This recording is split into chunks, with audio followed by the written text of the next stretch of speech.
بسم اللہ الرحمن الرحیم نحمدہ ونصلی علی رسولہ الکریم اما بعد۔ حدیث کا عنوان ہے اس سے قبل کہ فتنوں کا ظہور ہو تو اعمال صالحہ کے ذریعے اپنی زندگی کو مستحکم کر لو۔ اعمال صالحہ اللہ تبارک و تعالیٰ کی بہت بڑی نعمت ہے، اور اس میں بنیادی چار ہے: نماز، روزہ، حج اور زکوٰۃ، جو فرائض ہیں۔ یہ بنیادی اعمال صالحہ ہیں، ان کے بغیر تو نجات ممکن نہیں۔ لیکن اس کے ساتھ ساتھ آدمی نوافل کا بھی اہتمام کرے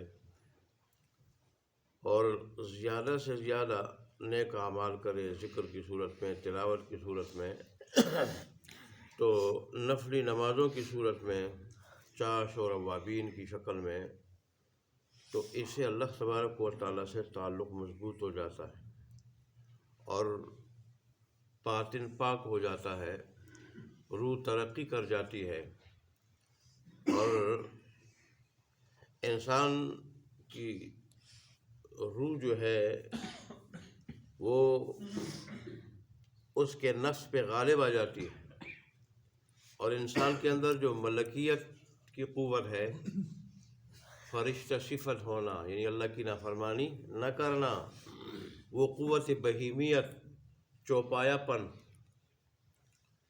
اس پہ وہ قوت غالب آ جاتی ہے۔ چوپایا کا کام کیا ہے، زندگی کا مقصد کیا ہے، کھانا پینا، سر چھپانے کی جگہ ڈھونڈنا، اور پھر مادے سے خواہش پوری کرنا۔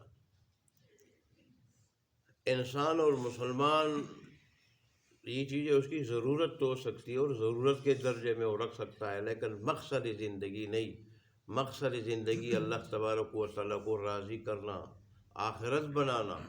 چنانچہ آخرت بنانے کے لیے فرائض کو تو چھوڑتا نہیں، نوافل میں بھی بہت آگے چلا جاتا ہے، بہت آگے، سب سے سبقت کر لے، سب پہ سبقت لے جاتا ہے۔ اور یہی بات حدیث شریف میں بیان کی گئی کہ قبل اس کے کہ ایسے فتنے ہو جائے، ایسے فتنے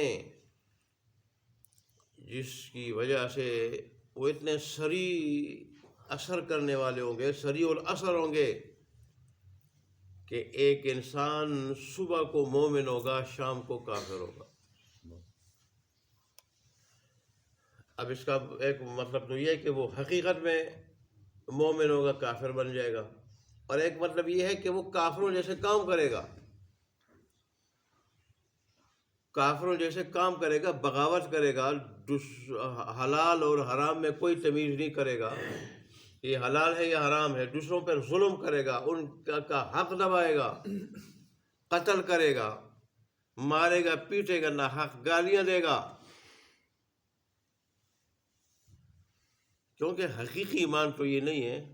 حقیقی ایمان تو یہ ہے کہ بالکل اللہ تبارک و تعالیٰ کی مخالفت سے اپنے آپ کو بچا لے، اور اس کی 24 گھنٹے کی زندگی میں ایک لمحہ بھی اللہ کے حکم کے اور مرضی کے خلاف نہ گزرے، یہ ہو تو پھر فتنوں سے مراد لڑائی جھگڑے بھی ہو سکتے ہیں، لڑائی جھگڑے، اور فتنوں سے مراد گمراہی کے فتنے بھی ہو سکتے ہیں، گمراہی کے، کہ دین پہ چلنا بڑا مشکل ہوگا، بڑا مشکل۔ جیسے حدیث کے الفاظ ہیں کہ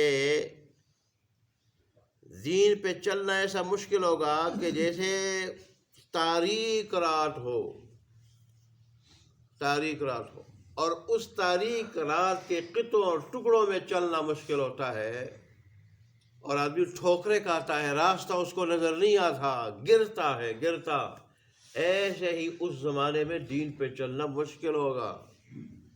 تو اس لیے رسول اللہ صلی اللہ علیہ وآلہ وسلم نے فرمایا کہ تم ان حالات کے آنے سے پہلے نیک اعمال کے ذریعے اپنے آپ کو مضبوط کر لو، اپنے آپ کو مضبوط کر لو، کہ نیک اعمال سے ایمان مضبوط ہوتا ہے، رب سے تعلق مضبوط ہوتا ہے، باطن مضبوط ہوتا ہے، اور جب نیک اعمال کر کر کر کے انسان بالکل مضبوط ہو جائے، پھر جس قسم کا بھی فتنہ ہو، خواہ وہ لڑائی جھگڑے کی شکل میں ہو، ظلم کی شکل میں ہو، یا بے دینی کی شکل میں ہو، آدمی جو ہے نا اس کا شکار نہیں ہوتا۔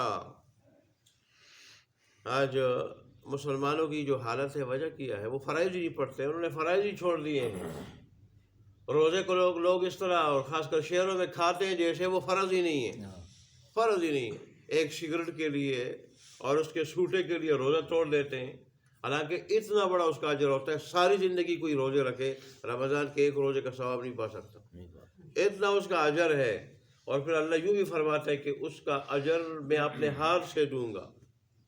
باقی عبادتیں وہ فرشتوں کے لیے بھی اجر مل سکتا ہے، یہ میں اپنے ہاتھ سے دوں گا۔ اور پھر روزہ میرے لیے، حالانکہ باتیں تو ساری اللہ کے لیے ہیں۔ مطلب کیا ہے؟ اوروں میں دکھلاوا ہو سکتا ہے، دکھلاوا ہو سکتا ہے، ممکن اس لیے نماز پڑھ رہا ہو کہ کوئی کہہ رہے نیک ہے آدمی ہے، نمازی آدمی ہے، لیکن روزے میں دکھلاوا نہیں ہو سکتا۔ اس لیے کہ اگر آدمی چاہے تو چھپ کے روزہ توڑ سکتا ہے، چھپ کے، کون دیکھ رہا ہے؟ چھپ کے روزہ توڑ سکتا ہے، توڑتا نہیں ہے، تو اس کا مطلب ہے کہ وہ اللہ کے لیے رکھ رہا ہے۔ اور بعض روایت میں آتا ہے کہ روزے کے بدلے میں ملوں گا بندے کو، میں مل جاؤں گا۔ جس کو رب مل جائے اس کو اور کیا چاہیے؟ دنیا آخرت دونوں میں رب مل جائے۔ وہ تو پھر سارے دشمنوں سے، سارے حاسدین سے، نقصان پہنچانے والوں سے، ضرر پہنچانے والوں سے، اور ساری مشکلات سے اللہ کافی ہو جاتا ہے ایسے بندے کے لیے۔ اللہ مقام دے دیتا ہے، اللہ عزت دیتا ہے، اور عزت اور مقام کی وجہ سے وہ لوگوں کے دلوں پہ حکمرانی کر رہا ہوتا ہے۔ جیسے وہ حدیث شریف میں آتا ہے، اور شاید فضائل اعمال میں بھی بیان کی جاتی ہے کہ اللہ فرماتے ہیں کہ فرائض پہ جب میرا بندہ اکتفا نہیں کرتا اور ساتھ نوافل بھی پڑھتا ہے، میں اس کے ہاتھ اور پاؤں اور کان اور آنکھیں بن جاتا ہوں۔ کیا مطلب؟ یہ چیزیں میں اپنے کنٹرول میں لے لیتا ہوں، کنٹرول میں۔ پھر ہاتھ سے وہ، اسی طرح کان سے اور آنکھ سے وہ کوئی غلط حرکت نہیں کر سکتا میری مرضی کے خلاف۔ یہ ساری کی ساری چیزیں میری مرضی کے مطابق استعمال ہوتی ہیں، لیکن اس کے لیے اول چیز فرائض ہے، آدمی ان کو پابند ہو جائے، پھر نوافل کا بھی ساتھ کیا کرے؟ اہتمام کرے۔ اللہ نے یہ چیزیں جو ہمیں دی ہے ویسے نہیں، ویسے نہیں۔ اللہ نے اس جہان میں وقت گزارنے کے لیے اور گمراہی سے بچنے کے لیے کامل ایمان کے ساتھ، سلامتی کے ساتھ رب کے پاس پہنچنے کے لیے چیزیں دی ہیں اللہ نے۔ اس لیے رسول اللہ صلی اللہ علیہ وسلم فرماتے ہیں، وعن ابی ہریرہ تھا، اور حضرت بریرہ کی روایت ہے، قال فرماتے ہیں، قال رسول اللہ صلی اللہ علیہ وسلم، رسول اللہ نے فرمایا، باردو بالاعمال، اے بالاعمال الصالح، کہ تم جلدی کرو نیک اعمال کے کرنے میں، نیک اعمال کے انجام دینے میں۔ فتنن، کس چیز پہ جلدی کرو؟ فتنوں پہ، ان پہ سبقت حاصل کرو کہ فتنوں کے آنے سے پہلے تم نیک اعمال کرنے والے بن جاؤ۔